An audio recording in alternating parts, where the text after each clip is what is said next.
Some trains revolutionized transportation, others just shouldn't have been built at all. We're talking about trains with jet engines, tracks that float on magnets, and military concepts that sound more like science fiction than engineering. They were loud, dangerous, unstable, or just plain stupid.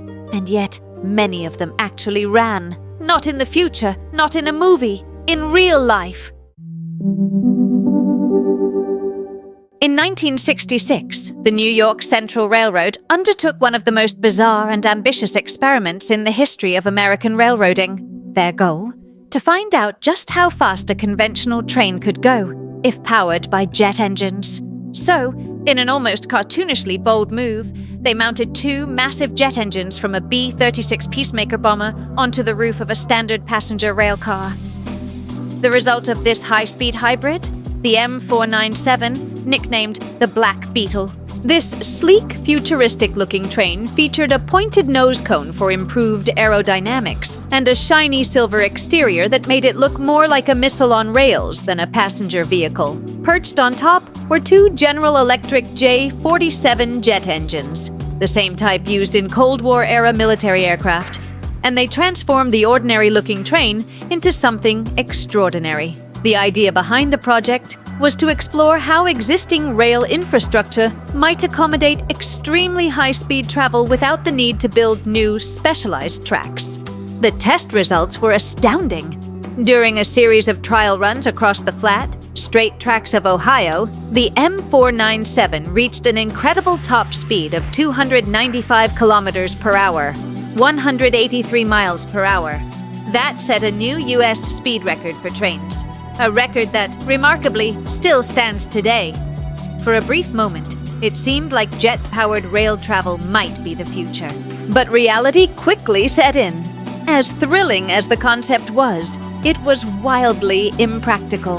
The jet engines were thunderously loud, consumed fuel at an unsustainable rate, and made precise braking nearly impossible. There were also concerns about the structural stress imposed on the train and tracks at such speeds. The system lacked safety features needed for passenger service, and operational costs would have been astronomical.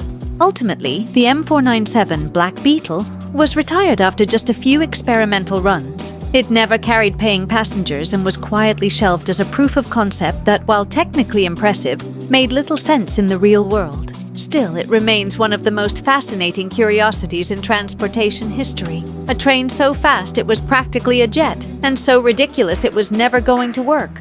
One of the fastest, and arguably dumbest, trains ever built. Germany, 1931.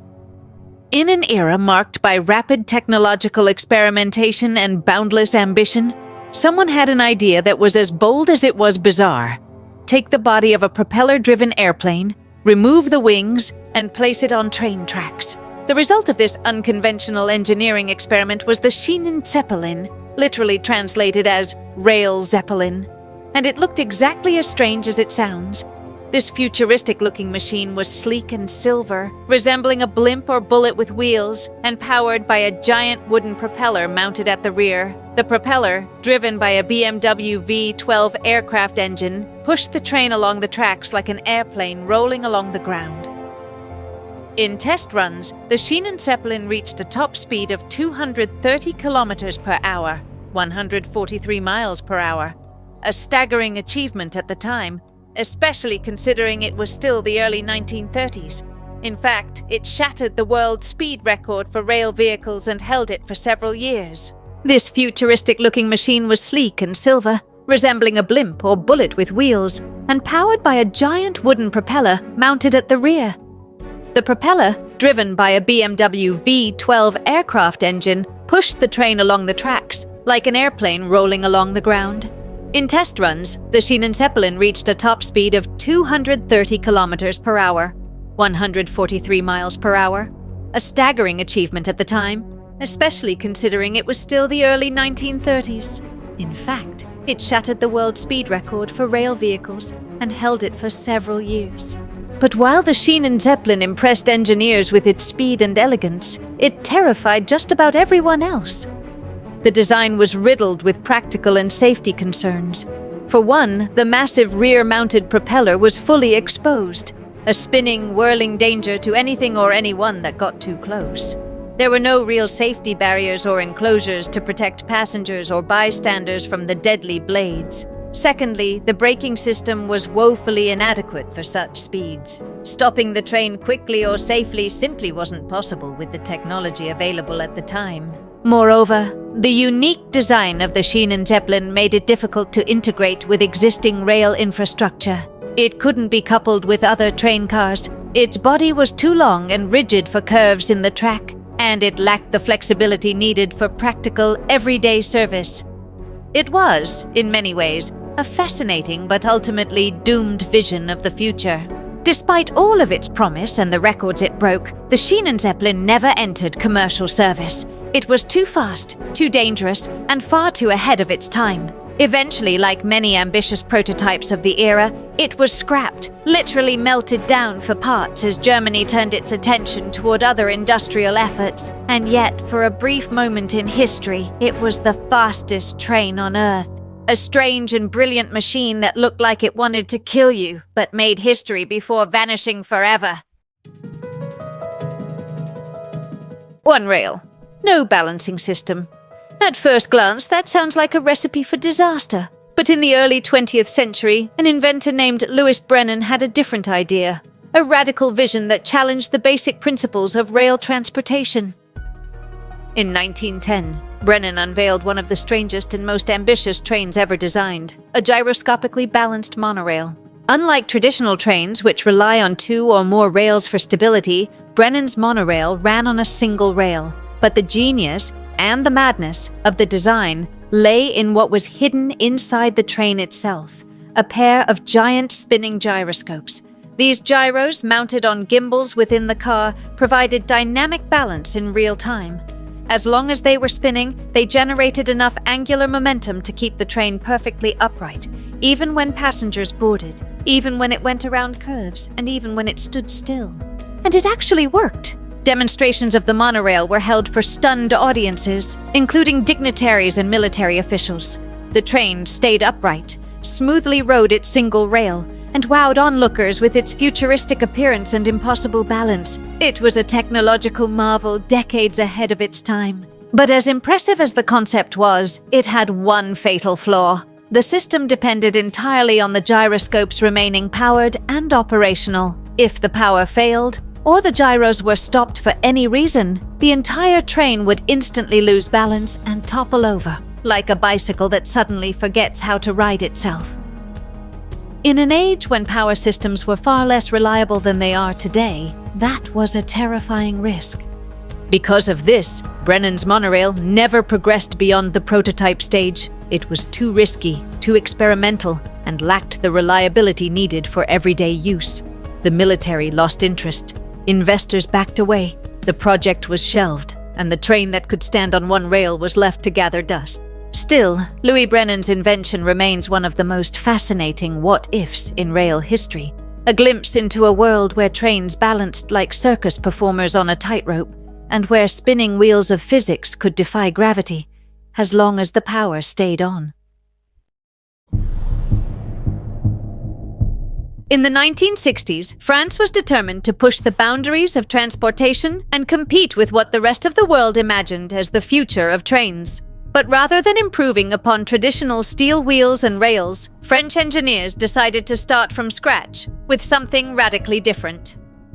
The result was the Aérotrain, an experimental high-speed vehicle that didn't run on tracks at all, at least not in the conventional sense. Instead of rails, the Aérotrain glided along a concrete monorail, an elevated guideway that resembled a long, narrow slab more than a typical railway. And instead of using wheels, it floated on a cushion of air, much like a hovercraft. Powerful fans created a thin layer of pressurized air underneath the vehicle, allowing it to hover just above the guideway with almost no friction. The ride was smooth, futuristic, and astonishingly fast. Several prototypes were built and tested throughout the 1960s and 70s. Some were powered by gas turbines, while others used jet engines, borrowing propulsion technology straight from the world of aviation. The fastest model reached a top speed of 430 kilometers per hour, 267 miles per hour, speeds that rivaled even modern high-speed trains. It was sleek, efficient in motion, and, at least in theory, the future of ground transportation. But despite its impressive performance in tests, the Aérotrain never made it to full production. There were too many obstacles. The specially built tracks were incredibly expensive to construct and maintain. The vehicles were extremely loud, especially the jet-powered versions, making them unsuitable for operation near populated areas. And most critically, the entire system was incompatible with existing railway infrastructure.